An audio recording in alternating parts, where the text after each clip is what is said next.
Caros e caras, bem-vindos, bem-vindas a mais um episódio do nosso podcast Heróis e Vilões entre Crimes e Medalhas, no qual tratamos sobre a alma humana, sobre o ser humano, os mais humilhados, os mais execrados e os mais exaltados, os mais destacados, os criminosos ou pretensamente criminosos e os líderes, os vencedores. E nesse episódio, que é numerado como 9, temos aqui conosco um convidado mais do que especial, meu amigo Elcio Martins Basdão, que é o coordenador do DEPEN, do Departamento Penitenciário do Estado do Paraná.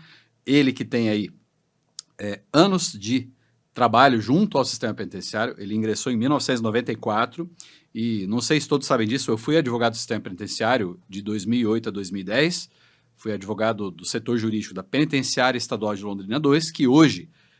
aliás, que era o Centro de Detenção e Ressocialização, antigo CDR, hoje é a Penitenciária Estadual de Londrina II.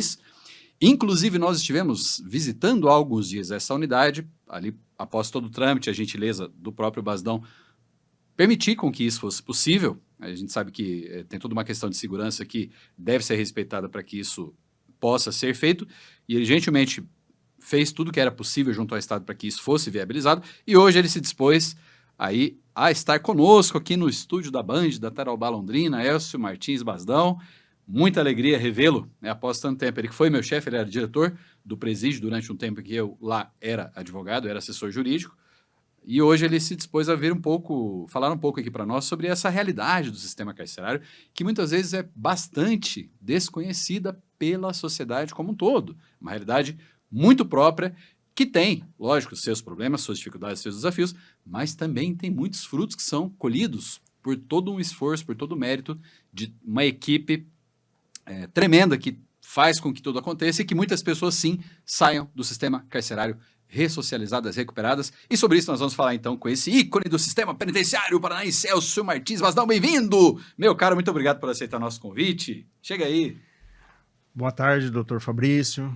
É uma honra muito grande estar aqui contigo, trazer um pouquinho de informação do sistema penitenciário para esse podcast Heróis e Vilões, entre Crimes e Medalhas, um tema importantíssimo que eu acredito que é relevante para a sociedade ter as informações necessárias para que tire até mesmo algum misticismo que existe sobre as unidades penitenciárias. Perfeito, Elcio. Então, vamos lá. Vou começar aqui perguntando, nós falamos de heróis e vilões, e heróis, assim, segundo a sociedade, são aqueles que vencem, heróis e heroínas, em algum aspecto, no esporte, na carreira, enfim. E sabemos que você tem uma carreira sólida aí no sistema penitenciário. Vamos começar falando da sua carreira, então. Como é que você decidiu optar por trabalhar nessa área? Sua trajetória desde 1994, como você adiantou para nós, até hoje, chegar aí a um cargo, ascender a um cargo aí tão importante para a segurança da sociedade como um todo, ali exercido no sistema penal. Bom, eu sou natural de Londrina e quando eu era, aos 14 anos, comecei a trabalhar em cartório e quando completei 18 anos eu entendi que eu precisava de buscar um serviço estável e com melhores rendimentos. Naquele momento a gente se desligou dos trabalhos junto ao cartório, ao tabelião, e fui estudar para concurso. Isso em 1993, e a gente ficou por quase um ano prestando concurso, e um dos concursos que nós fomos nomeados, né, foi junto ao Departamento Penitenciário, que na época estaria instalando a primeira penitenciária do interior do estado em 1994 na cidade de Londrina. Entrei para lá como agente penitenciário, né, que era a função que existia, não existia o que é hoje, polícia penal, e a gente trabalhou por quase 20 anos no serviço de carceragem dentro das unidades penais, inclusive depois, futuramente, ajudando a fazer as instalações e implantar as rotinas do sistema penitenciário nas demais unidades. Já em 2011, saiu o primeiro concurso para diretor de estabelecimento penal, cujas unidades, na época, era simplesmente, ou só eram dirigidas por oficiais da Polícia Militar, por delegados de polícia, por promotores de justiça. Em 2011, na época, quando, então, o Departamento Penitenciário pertencia à Secretaria de Justiça, e Cidadania, a senhora secretária na época abriu um concurso para diretores. Eu de imediato vislumbrei, fiquei apaixonado, estudei, foi um concurso interno muito difícil, muito concorrido, teve 5 etapas, e a gente teve a felicidade de ser nomeado internamente também como diretor, na época, da antigo CDR, né? Centro de Detenção e Ressocialização de Londrina, que hoje é a PEL 2. E de lá para cá a gente vem passando por diversos cargos de gestão, e recentemente, em 2023, eu fui convidado a exercer a função aí de coordenador regional da Polícia Penal da Regional de Londrina, a qual é responsável por 84 cidades. 84. Exatamente. Há quanto tempo, então, que você está nessa função, nesse cargo? No cargo de coordenador regional, desde setembro de 2023. Certo.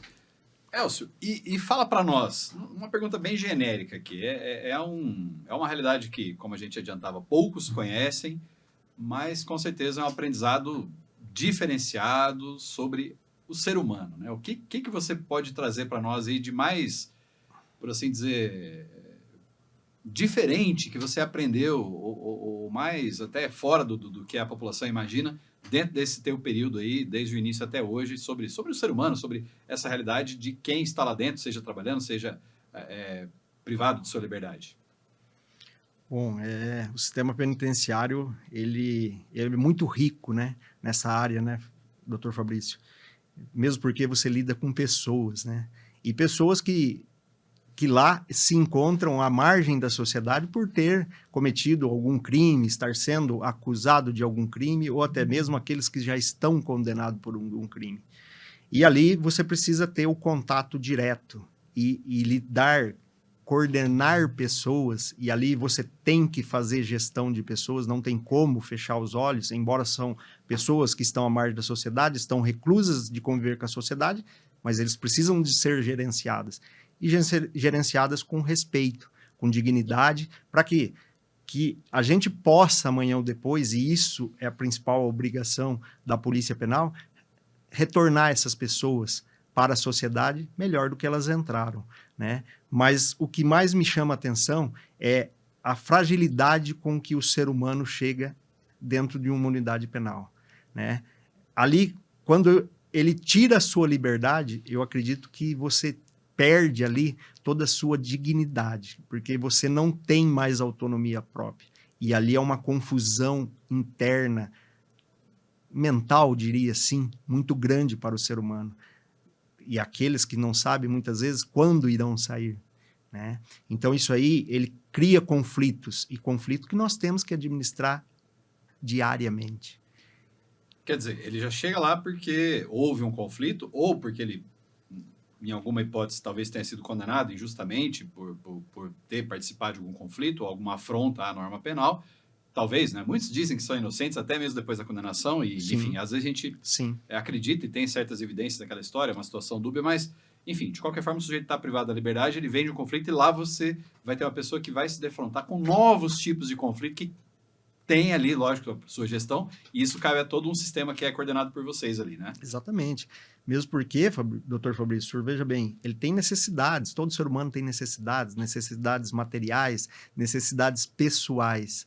E toda aquela rotina que ele vivia enquanto ele estava em liberdade foi retirada dele. E aí ele vai para um local onde, para ele comer, ele depende das pessoas. Para ele tratar uma dor de cabeça, ele depende das pessoas. Ele não tem liberdade para nada, né? E ali são conflitos diários. É um ambiente tenso. É um ambiente tenso, mas assim, que a gente aprende com cada contato que a gente tem, quer seja com um profissional ali dentro e principalmente com as pessoas privadas de liberdades, que são as PPLs, né? É a resolução de conflitos constantemente, né? Mas é um ambiente que eu me apaixonei, é uma profissão que eu amo muito, gosto de trabalhar e sou muito grato pela carreira que a gente conseguiu construir ali, e acredito que a gente construiu um pouco da nossa bagagem, do nosso caráter, vivenciando tudo aquilo lá dentro. Muito legal. Aliás, a gente percebe que é um perfil dos nossos entrevistados aqui, é essa paixão que transparece, né? É perceptível nas falas, são pessoas que, heróis e heroínas das próprias carreiras, que estão lá porque, não só por uma remuneração, claro que é importante, né? O posto de gasolina cobra, o Estado cobra imposto, o supermercado cobra, todos nós precisamos de remuneração. Mas é algo mais o que faz as pessoas chegarem nesse nível de sucesso na carreira, e é o caso aqui do Elcio Martins Basdão, como a gente já sabia. E eu vou te perguntar agora, doutor, hoje vocês estão com aproximadamente 1.200 internos nessa a unidade que a gente visitou, Penitenciária Estadual de Londrina 2. Daqui a pouco a gente vai ter imagens, inclusive, passando aqui na tela. Spoilers do nosso próximo episódio, que a gente vai tratar especificamente da nossa incursão, né, da nossa expedição até o centro da cadeia. Mas hoje eu vou te perguntar, aproximadamente 1.200 presos, se não me falha a memória, com os dados que nós coletamos lá. E qual é o perfil? Qual é o perfil? A gente, às vezes, tenta aqui no podcast identificar se é que existe um tal de perfil criminoso, muito diferente daquela ideia de criminoso lá, nato, de Lombroso. Entrevistamos aqui o Walter Bittar, que é autor de livro de criminologia, com episódio 2 ou 3, se não me engano, 99% da população somos criminosos. Quem não viu, volta lá e assiste, vale muito a pena. E eu vou te perguntar, qual o perfil? Lógico, não dá para generalizar, cada indivíduo é único, né, Basal? A gente sabe disso. Mas qual é o perfil ali de interno, se você puder falar, lógico, ao longo da sua carreira? Se mudou de 94 para cá, o que mudou? Não dá para falar de humanidade só, evidentemente. Existe um perfil criminoso e ele mudou ao longo dessas décadas com tantas transformações que o mundo experimentou? Fala para nós sobre isso, por gentileza. Bom, esse é um tópico interessantíssimo, né? Veja bem, o nosso início no sistema penitenciário, em 1994, Londrina tinha 140 pessoas privadas de liberdade, né? Quando foram transferidos ali do cadeião da Rua Sergipe para a Penitenciária Estadual de Londrina, né? Hoje Londrina passa dos 4.500 pessoas reclusas, né?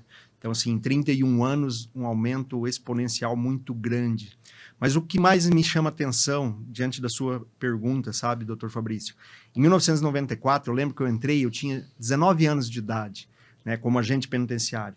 E a gente ali, movimentando as PPLs da época, nós tínhamos um perfil, né, de criminoso, vamos assim dizer, de pessoas que estavam encarceradas, que eram pessoas que viviam à margem da sociedade, né, sempre, inclusive, a questão de moradia, residência, e pessoas de faixa etária 30 para 40 anos. Não existia faixa etária de pessoas novas, né? Era muito pequeno. Quando a gente recebia a inclusão de uma PPL abaixo de 30 anos, era raro. Quer dizer, o senhor ali com 19 era uma criança perto uma criança, um jovem perante um senhor que estava preso, né? O perfil era 30 anos para cima, né? Hoje, passado 31 anos, a gente vê essa mudança brusca do perfil da faixa etária da pessoa privada de liberdade. Hoje são raros as pessoas com faixa etária acima de 50 anos. São raros. Mudou radicalmente. Mudou radicalmente. Hoje nós temos aí uma população que, posso dizer, em torno de 80% dela é ali na faixa etária de 19 até os 30 anos. Né? E hoje a gente pensa, né? Quando a gente tem 19, a gente se acha o adulto, né? Nossa, exatamente. Já estou um adulto. Depois que a gente chega a uma certa idade, né? Eu falo aqui por mim, do alto dos meus enta e X, né? Tô 47. Aí você olha para você de 19 e fala, não, você era um bebezinho, né? Não sabia nada, enfim. E você vê essa transformação acontecer. E a gente vê essa transformação acontecer, sabe, doutor Fabrício? Mas algo me chama atenção.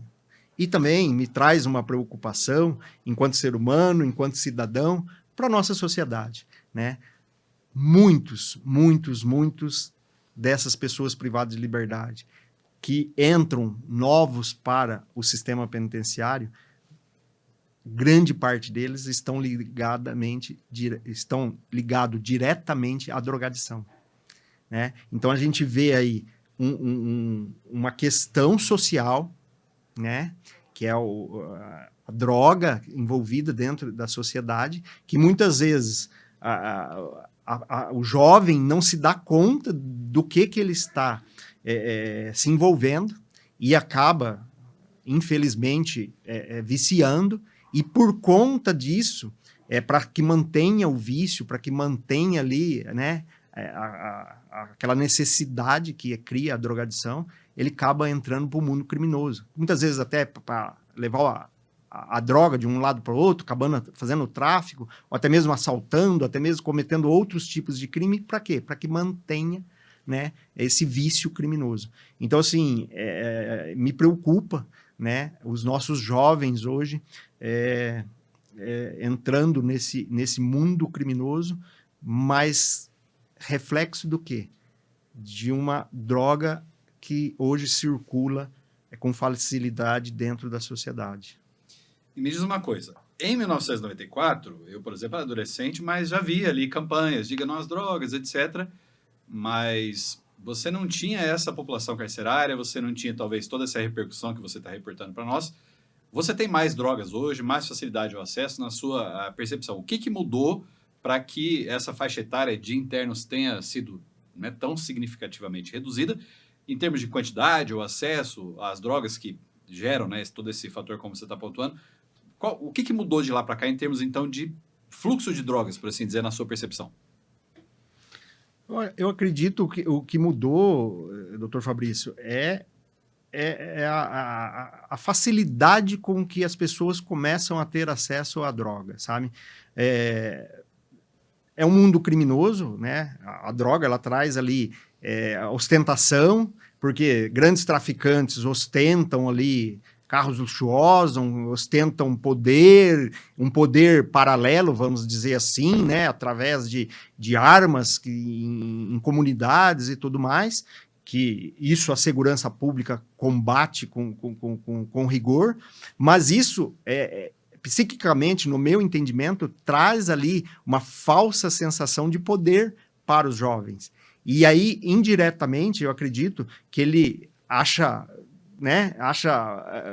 um caminho legal, um caminho bacana, por conta dessa ostentação que é veiculada por traficantes ou por criminosos, e acaba entrando nesse mundo num desvio de conduta que ele não sabe os resultados, né? Não sabe os resultados. Não sabe os resultados. Por que não sabe, doutor Fabrício? Falta de consciência, de informação. Falta de consciência. Às vezes, muitas vezes ali, achando que, até mesmo acreditando numa impunidade por parte do Estado, né? E o Estado combate mais do que nunca, né? E a população carcerária subindo do jeito que você reportou, não é bem assim, né? Não é bem assim, né? Até recentemente nós tivemos numa palestra com o senhor secretário de Segurança, e um dado dele me chamou me chamou muita atenção na palestra dele. A média acho que, se não me falha de memória, nos últimos 3 meses, a média de prisão de droga são de toneladas por dia, né? 1 tonelada e pouco por dia. Acho que nos últimos meses. É muita coisa. É muita coisa. É muita coisa. Então, assim, eu acredito que essa facilidade mudou um pouco essa concepção aí dos nossos jovens. Então, eu vou ter que fazer uma subpergunta aqui, como eu já imaginava, doutor. No sentido até agora, saindo um pouco, vou ter que sair um pouco do eixo criminoso, enfim, acusado de ser criminoso, e ir para o eixo herói. Porque nós falamos aqui, inclusive no primeiro episódio, a gente falou bastante sobre a pesquisa científica, enfim, o que é herói, o que é vilão, etc., que existe uma ideia de herói e de heroína psiquicamente presente, embrionária, que seja em todos nós. O arquétipo do herói e da heroína, que é aquele que, enfim, enfrenta situações e é capaz de vencer e de ajudar os outros, etc. Mas existe também uma ideia de herói, de heroína, enquanto referência, e uma coisa que foi abordada aqui em outros episódios, é a ideia de que muitas vezes, para aquela, em especial em comunidades mais vulneráveis, a gente percebe até esse padrão, o herói, a heroína, a referência é, como você pontuou, aquela pessoa ali que se destaca no tráfico porque ostenta ali pelo menos uma vida material mais bem sucedida. Então, na sua profissão, na sua trajetória, você percebe isso, então, que muitas vezes aquele sujeito mais jovem, até por uma falta de informação, de conscientização, tem naquele, enfim, vamos chamar de traficante, aquela pessoa ali que pratica, sim, que lidera, que comanda o tráfico de drogas, tem naquela pessoa uma referência, então, e isso ajuda a levar essa pessoa por esse caminho do desvio, da afronta à lei penal? Sim, ela, muitas das vezes, na cabeça desse jovem ocorre uma inversão de valores, né? Uma inversão de valores da qual ela deveria ter, né, policiais, membros do Ministério Público, juízes, né, do próprio Poder Executivo como referência, como autoridade. E muitas das vezes, quando no ensino médio, eu tinha um professor meu como um herói, né? Então, aquela figura do professor como herói, né? Então, assim, essa inversão de valor que me chama a atenção, né? Alguns jovens que muitas vezes acabam se desviando dessa conduta, eles têm ali a referência como herói, não o professor, não o policial, não o juiz, o magistrado. Um músico, um artista, um cientista. Isso, qualquer membro, né, que exerce, ganha o seu sustento dentro da legalidade, mas não, ele acaba tendo aquela referência como aquele traficante que ostenta, de repente, ali um armamento numa comunidade, dono da biqueira. como na comunidade, ou que anda ali com um carro importado, né? Então, essa mudança de valor aí, ela é temerária aí para a nossa sociedade. E essa pergunta vem de algo que a gente abordou até no primeiro episódio, que a gente falou especificamente da pesquisa. A vice-coordenadora, a professora Francisca, ela fez uma entrevista com muitos menores lá no Sense, né, onde são apreendidos os menores. E uma das perguntas, além daquelas de renda familiar, etc., né, enfim, pai, mãe, qual é seu herói? Quem é seu herói? E ali você tinha, muitas vezes, o pai, né, ou a mãe, etc., e alguns respondiam, Fernandinho Beiramar. Quer dizer, a gente ia que é basicamente o que você está pontuando para nós, né, Basdão? Exatamente. Então, assim, mais do que nunca, doutor Fabrício, né, nós pais, eu sou pai, né, nós temos que estar atentos aos nossos jovens, às nossas crianças, né, a concepção muito de família, a concepção muito de sociedade, né, sociedade de bem, né, isso tem que estar sendo cada vez mais divulgado aí junto às nossas famílias, aos nossos jovens, para que a gente acolha eles, né? Não deixe eles para que um traficante, para que o mundo criminoso acolha, né? Então, essa referência, nós temos que a sociedade tem um compromisso aí de tratar e cuidar dos nossos jovens, das nossas crianças. Precisamos de melhores heróis, ou pelo menos que se atente a novos heróis, heroínas, novas referências, então. E em termos de valores, né? Você colocou uma coisa muito importante, pelo menos eu percebo assim, Basdão, no sentido de que, sim, de 94 para cá, vamos pegar a sua trajetória, que tem, enfim, com certeza um aprendizado riquíssimo. Você falou do aumento aí no fluxo das drogas, etc. Mas você também falou de uma inversão de valores. E essa questão dos valores, em regra, a gente vem abordando aqui, porque talvez seja o que vai diferenciar um herói de um vilão, enfim. O que você tem visto, então, em termos de alteração, deturpação, ou, enfim, uma diferença entre os valores aí que, em especial os jovens, né, já que você falou da faixa etária, o que mudou em termos de valores na sociedade, na sua percepção pessoal, profissional, desde que você entrou no sistema, ainda jovem, até hoje? Doutor Fabrício, valores, ele é muito, vamos dizer, flexível para cada ser humano, eu entendo isso, né? De repente, o que é de grande valor para mim não seja para outra pessoa. Mas eu vejo que existem valores que são fundamentais, são base da sociedade, né? Valores de família, né? Valores, conceitos de ensinar os nossos jovens que precisa trabalhar, precisa entrar para o mercado de trabalho, né? Valores de educação, nós precisamos buscar cada vez mais a educação, buscar meios para que crescemos enquanto pessoas. A vida é um aprendizado constante, né? Todo dia nós estamos aprendendo. Eu, com o tempo que eu tenho de sistema penitenciário, todo dia eu aprendo dentro do sistema penitenciário. Todo dia estou aprendendo. Todo dia me surge uma situação nova. Eu falo, poxa, aprendi mais uma hoje. Então, assim, esses valores, os nossos jovens precisam estar focados de quê? Eles precisam crescer através do bem. Precisam crescer através daqueles ensinamentos básicos dos conceitos familiares. Eu concordo contigo na medida em que, sim, há alguns valores que vão variar de pessoa para pessoa, até de, enfim, cultura para cultura, mas alguns são basilares e, quando desrespeitados, vão parar justamente no mundo do crime. Exatamente. Honestidade, ética, respeito ao ser humano, e alguns, assim, são mais importantes. A gente fala muito no direito em princípios, né, Basdão? Então, exatamente. Isso também repercutiu na sua percepção e nessa realidade criminal assolando cada vez mais aí a sociedade e levando mais pessoas para o sistema carcerário, né? Exatamente. É aquela questão de levar vantagem, né, doutor? As pessoas cada vez mais querendo levar vantagem Em desrespeito ao outro. sobre ser humanos, nossas relações, às vezes até mesmo dentro do nosso condomínio, dentro do nosso contexto de trabalho. Eu sempre querendo levar vantagem numa relação, quer seja pessoal, profissional ou de qualquer cunho aí, mas querendo tirar vantagem. Eu acho que essa questão aí tem que ser revista aí pela nossa sociedade. Sim, por todos nós, né? Porque, afinal de contas, muitas vezes o levar vantagem pode prejudicar alguém, e não é nem questão de ser herói ou heroína, de se sacrificar ou ajudar o próximo, como a gente fala aqui em algumas intervenções, mas pelo menos não atrapalhar, não prejudicar o outro, muito menos cometendo crimes, né, Exatamente. doutor? Agora vamos mudar um pouquinho o rumo aqui da nossa prosa, certo, e vamos falar do sistema. Opa. Porque aí eu, né, estive trabalhando no sistema durante um bom tempo e, assim, com a minha atuação profissional, de vez em quando estou ingressando em alguma unidade carcerária, enfim, para atendimentos. E hoje, né, com essa visita que eu pude fazer, foi há alguns dias aí precisamente na Penitenciária Estadual de Londrina 2, eu vi que é uma unidade de progressão, né, dá um up, olha só, UP, unidade de progressão, e você tem até talvez um duplo sentido aí, dá um upgrade aí na vida daquele que vai para lá, privado de sua liberdade, e sim tem a oportunidade de ser, eu pude ver isso com os meus próprios olhos. A Penitenciária Estadual de Londrina 2, quando eu ingressei lá, já era uma unidade nova e já era referência, e hoje, né, com todo o trabalho que vem sendo desenvolvido pelo Dr. Elcio e por toda a equipe aí que ele coordena, e são muitos e muitos guerreiros e guerreiras aí que fazem a coisa acontecer durante aí os seus dias de turno. Então, muita gente teria nem coragem sequer de trabalhar dentro da penitenciária, porque sim, existem riscos. Lógico, tem risco até no trânsito, mas lá realmente a gente sabe que há até uma ideia de que há uma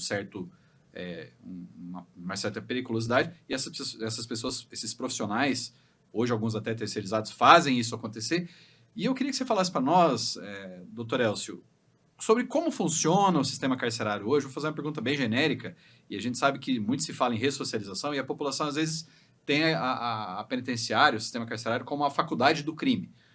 Não que isso não exista, mas sim existe muita chance, em especial para aquele indivíduo, e nós entrevistamos alguns deles lá, vocês vão ver isso nos próximos episódios, aquele que quer uma oportunidade de sair de lá e continuar a liberdade, de ter uma vida digna, uma vida com respeito à legalidade e aos ditames aí de uma sociedade em que as pessoas estão livres, tem essa oportunidade. Fala para nós, então, sobre como é que funciona. Bem genérica a pergunta, fica à vontade aí para nos ajudar com essa ideia de o que funciona bem lá dentro. Tá. Hoje o Departamento de Polícia Penal, ele é fruto do Departamento Penitenciário, né? Hoje nós somos policiais penais, mas a Polícia Penal ela foi criada através de, né, uma necessidade, né, das forças de segurança pública, a qual ocupava a Polícia Militar, Polícia Civil, com o sistema penitenciário. Então, isso, através de muita discussão, criou-se ali no artigo 144 da Constituição Federal, essa nova força de segurança, a partir de 2019, que é a Polícia Penal. Então, hoje é o Departamento de Polícia Penal e agregando ao antigo Departamento Penitenciário a atividade também policial, certo?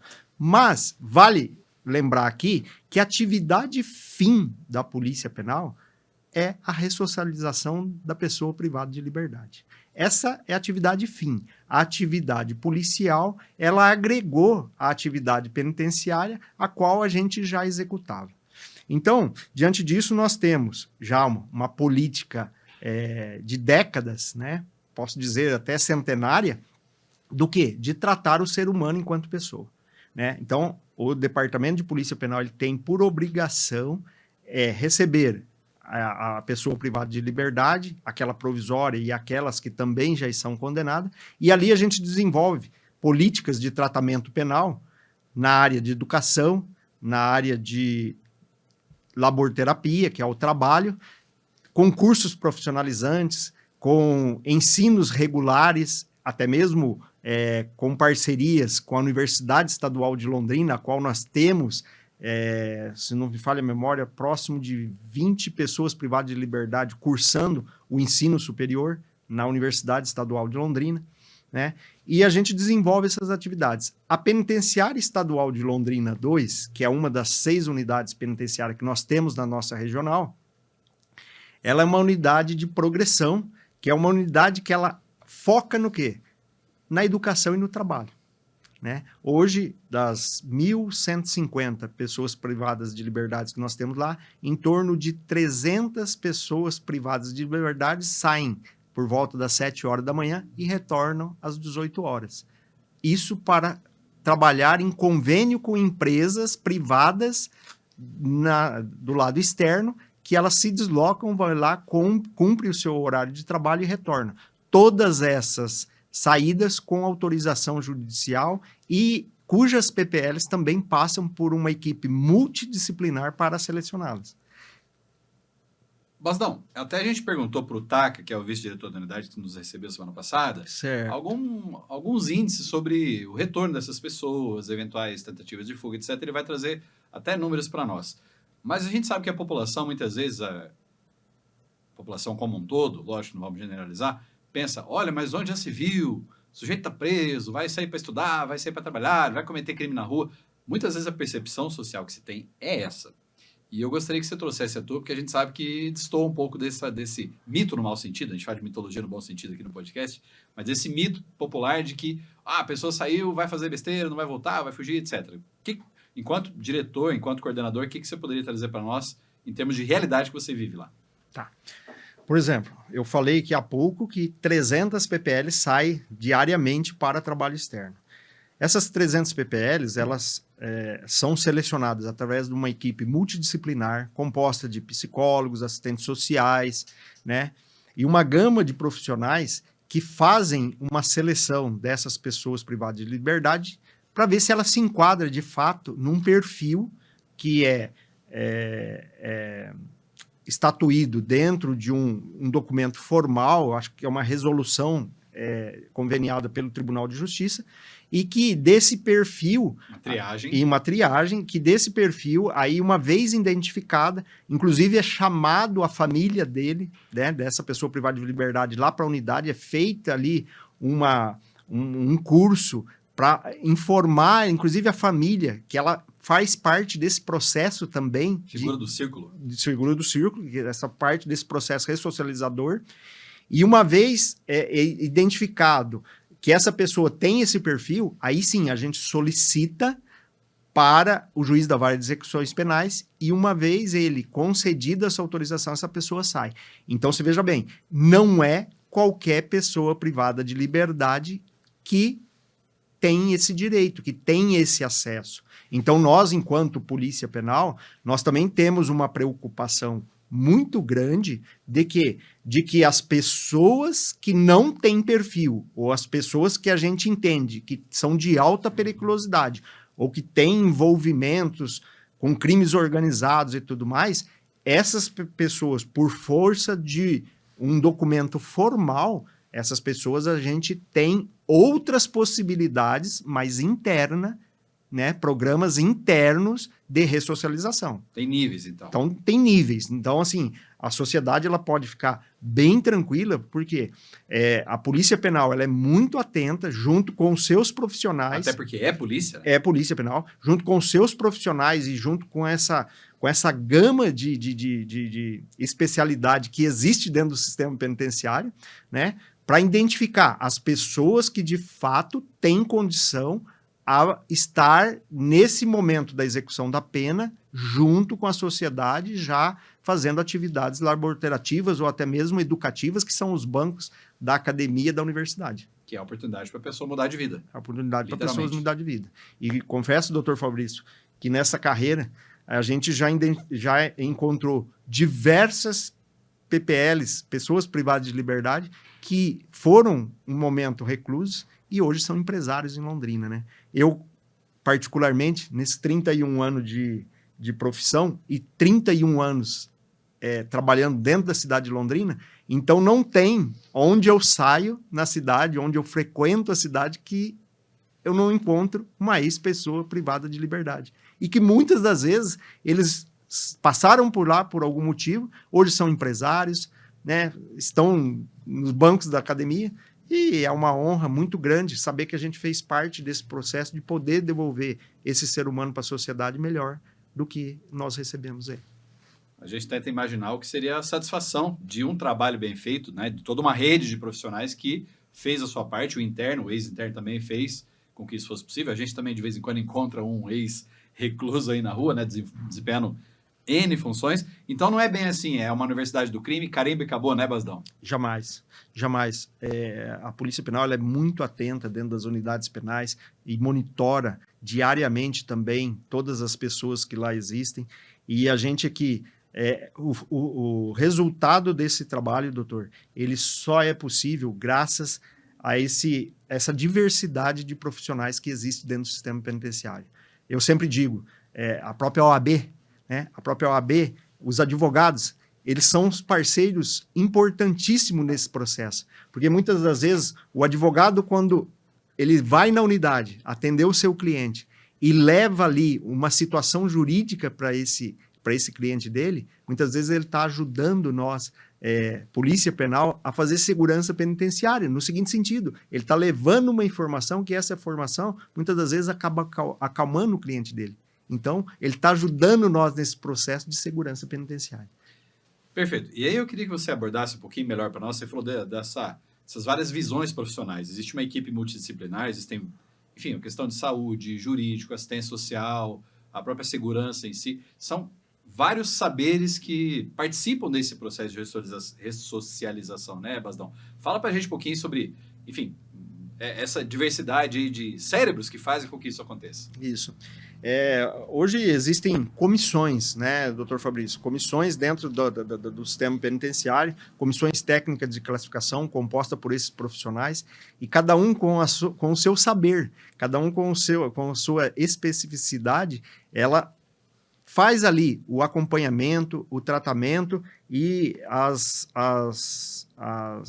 como que eu posso dizer, os atendimentos que eles fazem diário a essas pessoas privadas de liberdade. Após um período de tempo que eles conseguem fazer um laudo desse perfil, né, eles identificam ali sinais importantíssimos que, quando colocado no momento de votação para um benefício, para um pedido de trabalho externo, eles são fundamentais para que a gente tome a decisão e leve ao membro do Ministério Público, ao Poder Judiciário, para que eles decidam pela concessão ou não. Então, é importantíssimo.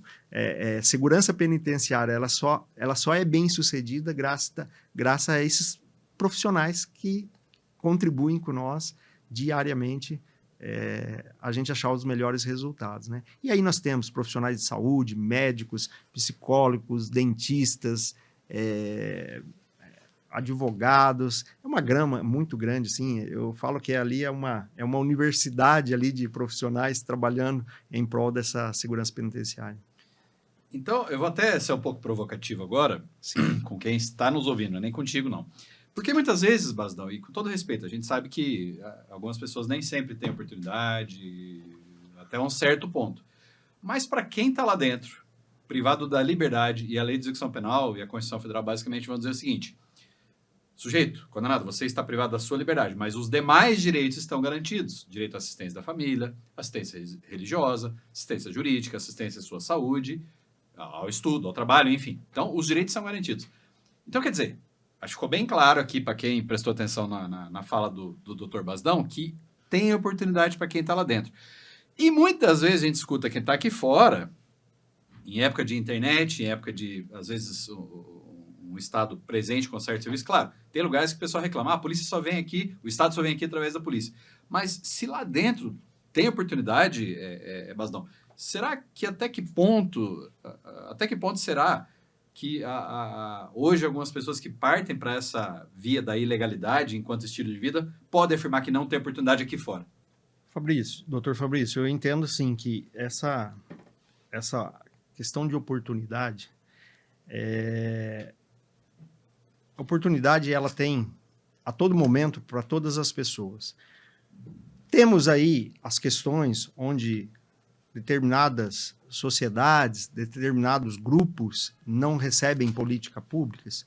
Sabemos que, por regra, isso nós não podemos fechar os olhos e dizer que não existe isso, né? Isso existe. Nós vivemos aí num país territorial muito extenso, onde de repente, algumas políticas não chegam ali.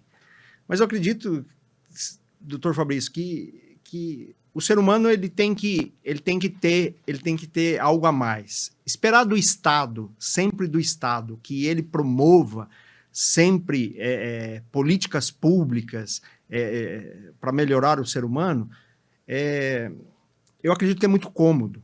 E eu não estou falando que não é obrigação do Estado. É obrigação, sim, do Estado promover políticas públicas para melhor condições do ser humano. Mas o que não pode ocorrer é a sociedade ficar esperando que sempre chegue atrás. Eu acho que nós, enquanto ser humano, nós temos uma parcela, enquanto cidadão, muito importante, que nós temos que sempre buscar... Autorresponsabilidade. Nós temos que buscar isso. Até mesmo, pessoalmente, enquanto pessoa, eu vou melhorar enquanto pessoa, né? Pô, a gente vê histórias de heróis que muitas vezes saíram da margem da sociedade, sem política pública nenhuma, e vieram para o grande centro. E cito aqui, doutor Fabrício, uma par de profissão. Ela saiu de Roraima, e veio sozinha, sem pai, sem mãe, sem nada, e veio descendo estado, isso com 16 anos de idade. 16 anos? 16 anos de idade, veio descendo, veio para Londrina, foi fazer direito. Hoje é uma profissional com a gente, uma pessoa exemplar, uma pessoa referência também na Polícia Penal. Então, assim, essa pessoa não tinha tudo para lá em Roraima. Sem pai, sem mãe. Sem pai, sem mãe, de repente também. Enfim, sou mais uma aqui no norte do país. Não. Quando ela conta a história de vida dela, então, assim, essa pessoa buscar. Então, essa autobusca também por essa oportunidade, né? Eu acredito que tem que existir. E eu acredito que exista, sim, dentro da sociedade. Mas não pode ficar esperando que vai bater na porta lá de todo cidadão. Sim, claro. Um Estado não paternalista, mas presente, e sim, enfim, que seja não enveredar pelo crime, mas que seja uma carreira minimamente de êxito, de sucesso, depende sim do esforço do indivíduo, né, Basdão? Depende. Eu particularmente tenho essa concepção comigo. Temos vários exemplos. Temos vários exemplos, né? Não vou entrar no cunho político aqui, mas claro. Eu acredito que o ser humano não pode ficar esperando tudo do Estado. Ele tem que se auto-melhorar. Perfeito. Então, a gente percebe aí, né, comungo com o Basdão nessa percepção de que, lógico, o Estado nem sempre está presente, mas minimamente está, e hoje você tem acesso a muita informação gratuita, né, na internet e cursos, enfim, para você se profissionalizar e escolher algo que não seja praticar crimes, né? Então, isso é algo que é um consenso aqui, e muitos profissionais que trabalham diretamente com a criminalidade tem também e com a educação, né, tem essa percepção, né, Basdão? Agora, voltando a falar aqui do sistema, a tal da unidade de progressão, né, que é um conceito relativamente novo, é uma ideia, mas é uma ideia que está funcionando, é uma ideia poderosíssima. Se você puder falar mais um pouquinho da origem dessa ideia, como é que surgiu isso? Porque a cadeia tinha aquela coisa, a cadeia vai dar errado mesmo, já era, e abandonado, e de repente você tem essa ideia de assumidamente ser uma unidade de progressão. A pessoa vai progredir de vida ali, ela está tendo essa chance, né? De onde surgiu essa ideia? Como é que foi a gênese dessa nova figura dentro do sistema penitenciário? Dentro do sistema penitenciário, essas políticas, como a gente disse no início, de tratamento penal, sempre foram muito fortes, né, doutor Fabrício? Mas, há uns anos atrás, né, o Tribunal de Justiça do Estado do Paraná, através do Dr. Rui Mugiati, ele buscou aí, junto ao Departamento Penitenciário, a construção, né, de um documento a qual criava-se essas unidades de progressão, né? Ideia dele, então. Ideia ele dele. É o herói por trás da ideia. Isso. Primeiro herói, né? Daí são vários. Foi surgindo ali, né? E ele é um profissional, né? Um desembargador hoje que está muito presente dentro do sistema penitenciário, e ele defende, né, sempre essas unidades de progressões.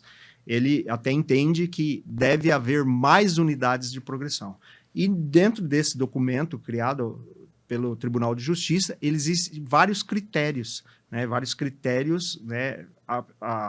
O preso tem que estar já há um certo tempo, já implantado em canteiro de trabalho, ele não pode ter cometido crime hediondo, ele não pode ter uma pena se não me falha a memória, acho que mais que 12 anos de pena. Então, são vários critérios que essa PPL tem que se enquadrar para ela poder ser implantada nessa unidade de progressão. Né? Nós temos hoje... Estar lá já é um progresso. Já estar lá já é um progresso. Então, nós temos hoje no estado do Paraná, não são muitas, eu acho que são 4 unidades de progressão, 5 unidades de progressão no estado inteiro, Londrina é uma delas, né? Mas que todas elas têm índices de ressocialização, assim, acima da média do que já tem, né, as outras unidades. Eu acredito que vai ser uma forma aí de fazer a execução da pena aí que ela não regrida mais, sabe? Então, a ideia é buscar mais estabelecimentos com essa política voltada dentro da unidade de progressão. Bastão, então, aquilo que muitas vezes a sociedade não vê, que é o trabalho, talvez até, enfim, um dos mais, lógico, não tem mais importante, mas um dos que estão mais próximos ali da realidade de quem está privado de liberdade, que é o do policial penal. Antigo agente penitenciário, hoje policial penal.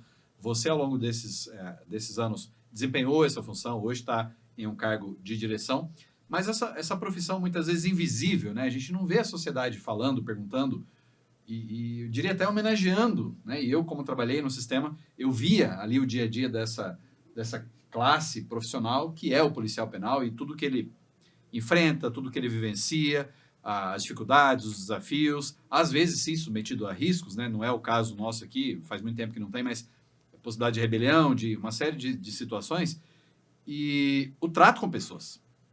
Todos nós lidamos com pessoas no nosso dia a dia, mas ele está lidando com pessoas, ele vive sob pressão, ela vive sob pressão, e lidando com pessoas ali que estão privadas de liberdade, que também, enfim, sofrem ali toda uma gama de tolimento dos seus direitos dentro daquilo que a lei não retirou, enfim, que são ou deveriam ser respeitados esses demais direitos.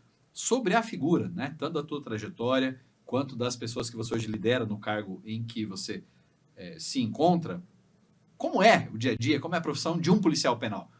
Fala para nós, Basdão, o que é essa profissão que ninguém vê, que ninguém fala a respeito, praticamente, né? Isso. Polícia Penal é uma polícia recente, bem nova, entre as demais forças de segurança, né? Nós, especificamente no estado do Paraná, hoje os atuais policiais penais eram os antigos agentes penitenciários, né? Que após aí essa criação dessa força policial, foi feito cursos de adaptação, foi feito cursos, né, com relação à questão escolta, armamento e tudo mais, e transformou os antigos agentes penitenciários no policial penal. Né? O primeiro curso de formação de policial penal no estado do Paraná foi encerrado agora recentemente, com a formação de 500 novos policiais penais. E ele vem trazer, já paralelamente a essa figura que o agente penitenciário tinha de tratamento penal, vem trazer a atividade policial, que era feita antigamente pela Polícia Militar e Polícia Civil, quer seja escoltas de presos e até mesmo policiais civis, né, que ao invés de estar investigando crime para a sociedade paranaense, estavam cuidando de pessoas privadas de liberdade nas cadeias públicas. Com essa transferência para o Departamento de Polícia Penal, nós abraçamos toda a questão relacionada a cuidados das pessoas privadas de liberdade e hoje os policiais penais eles desenvolvem inúmeras atividades, dentre elas as escoltas de pessoas presas, transferências de unidades para outra, escoltas policiais em tribunais de júri, escoltas em ambientes hospitalares, isso é tudo feito pelo policial penal. E sem contar também que toda a segurança interna das unidades penais, hoje o sistema penitenciário paranaense ele é um sistema misto, onde a carceragem interna ela é feita por uma empresa terceirizada, sobre a fiscalização, sobre o controle da polícia penal.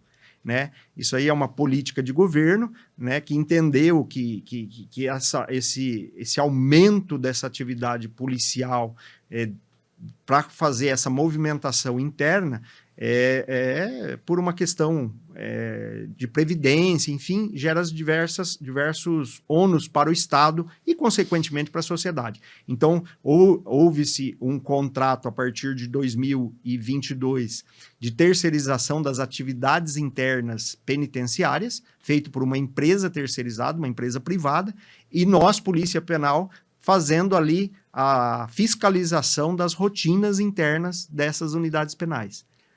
Quer dizer, então hoje funções que outrora eram desempenhadas pela Polícia Militar e até pela Polícia Civil estão a cargo apenas da Polícia Penal, deixando que essas polícias cumpram com suas missões constitucionais respectivas. Dá para dizer isso, então? Exatamente. E isso acho que foi um ganho muito grande, doutor Fabrício, para a sociedade. Por quê? Porque a sociedade ela ficou mais bem amparada a nível de segurança pública, né? Para você ter uma ideia, só no sistema penitenciário da cidade de Londrina havia 160 policiais militares que dispensavam os seus ofícios para o sistema penitenciário, né? Então, com a transferência dessas atividades para a Polícia Penal, só na cidade de Londrina foram 160 policiais penais 160 policiais militares a mais cuidando da segurança pública da sociedade londrinense. Ou seja, mais segurança na prática. Mais segurança na prática. Cada um cumprindo sua função, sua missão. E o que é bem legal para o sistema penitenciário também, doutor, que podemos registrar aqui, é exatamente isso. A Polícia Militar e a Polícia Civil, ela não foi treinada, ela não foi preparada para fazer essa atividade penitenciária, né? E reflexo disso, e não estou falando que eles não tinham competência para fazer, não é isso, sim, mas assim, é que os ensinamentos que a Polícia Penal tem, eles não têm no curso de formação deles. Que é uma realidade própria, é muito peculiar. É muito peculiar, é tratar do ser humano. A atividade Polícia Militar, Polícia Civil é combater a criminalidade na rua.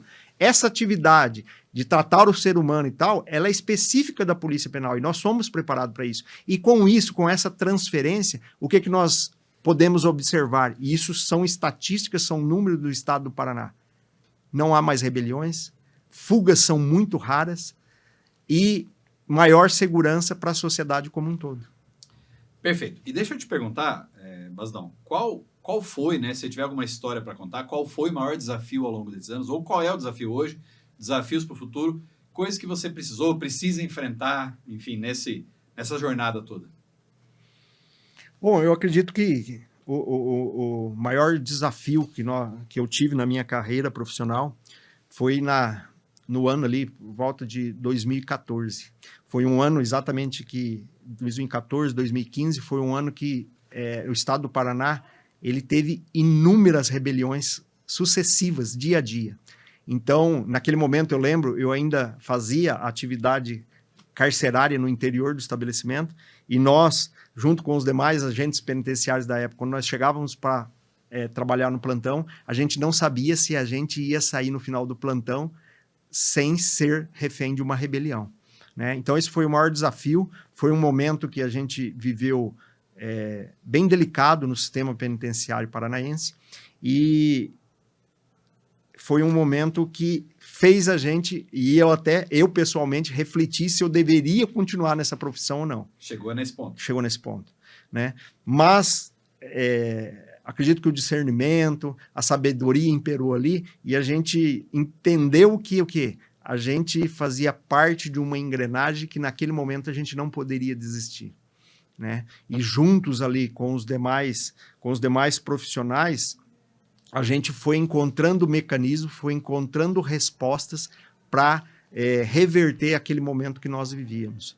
E hoje a gente encontra aí um sistema penitenciário, encontra ali umas unidades penais seguras, bem administradas e reflexo dessa equipe de policiais penais, dessa equipe de técnicos profissionais do Departamento de Polícia Penal que juntos conseguem dar essas respostas. Quer dizer, além de não desistir, vocês participaram de todo um movimento ali, de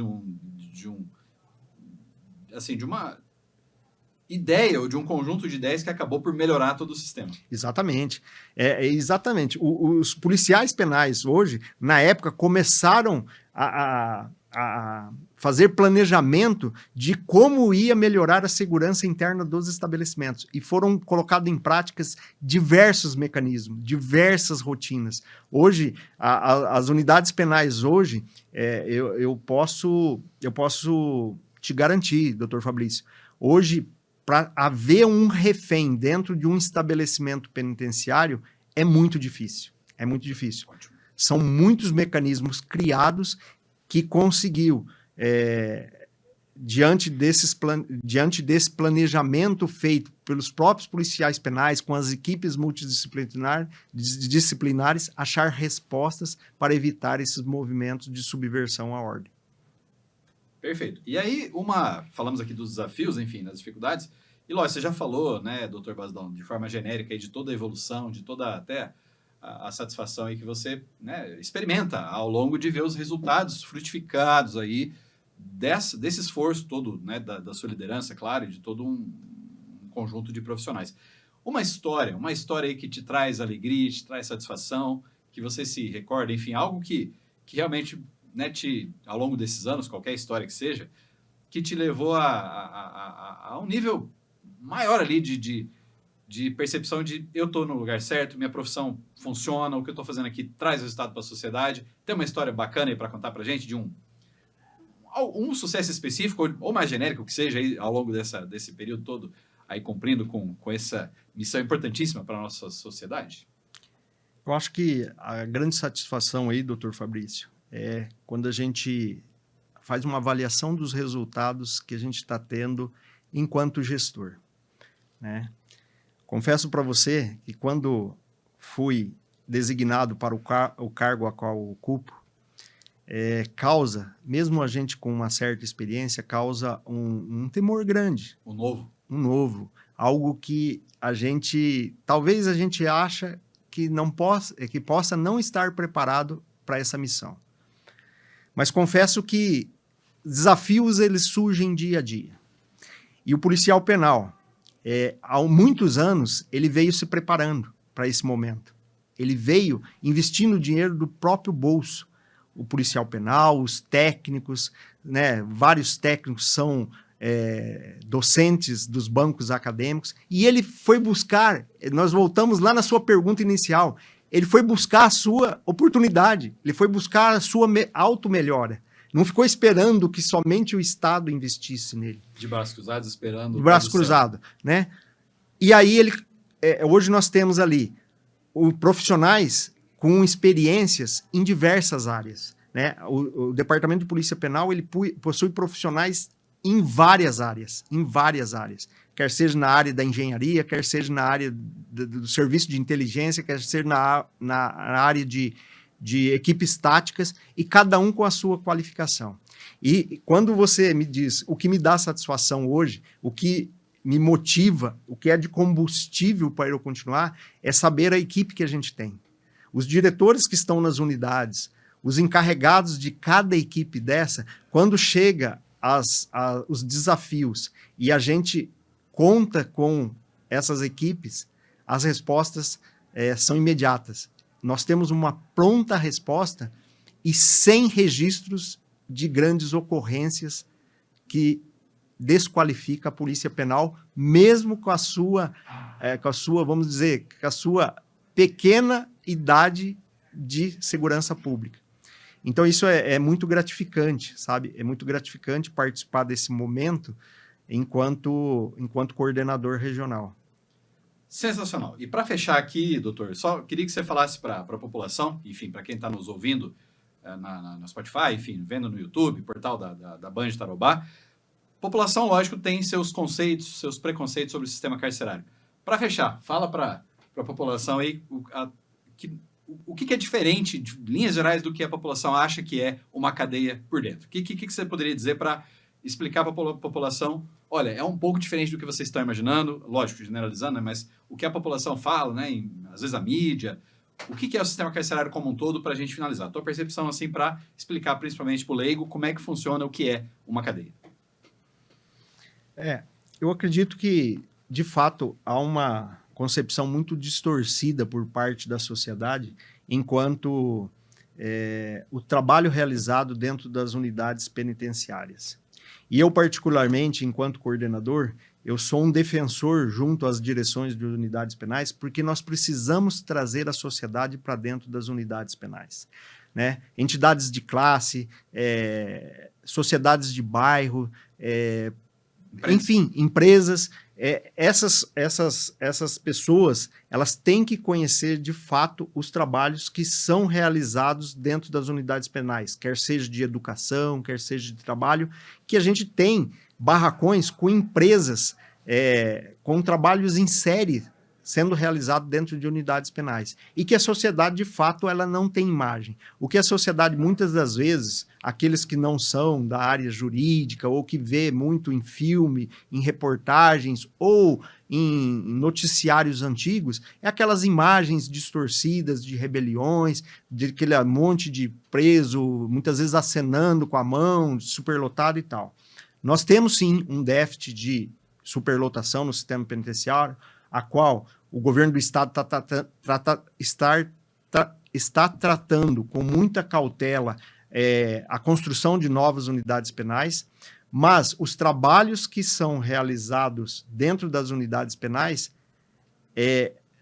toda a sociedade, não tenho dúvida, que toda a sociedade ou toda entidade de classe que for fazer uma visita dentro de uma unidade penal, sairá com outra concepção do que de fato é executado pela polícia penal dentro de uma unidade penal.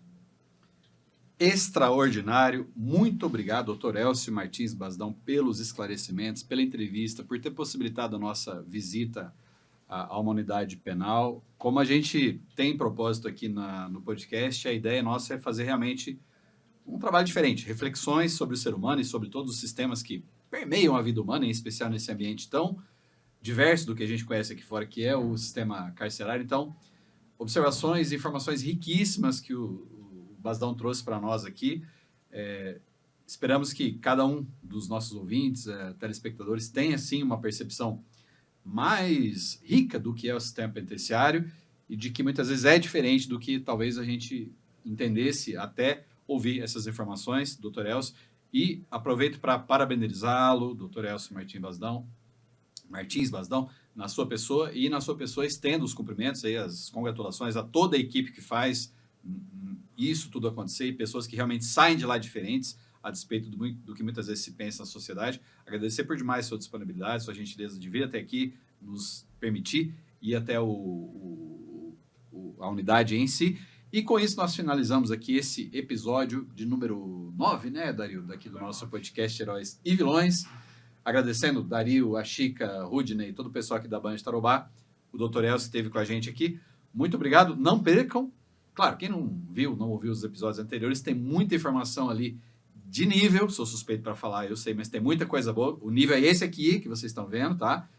A gente não traz qualquer um aqui, só traz pessoas de gabarito, como o Dr. Basdão teve aqui conosco hoje. Tem muita coisa interessantíssima que foi dita nos anteriores.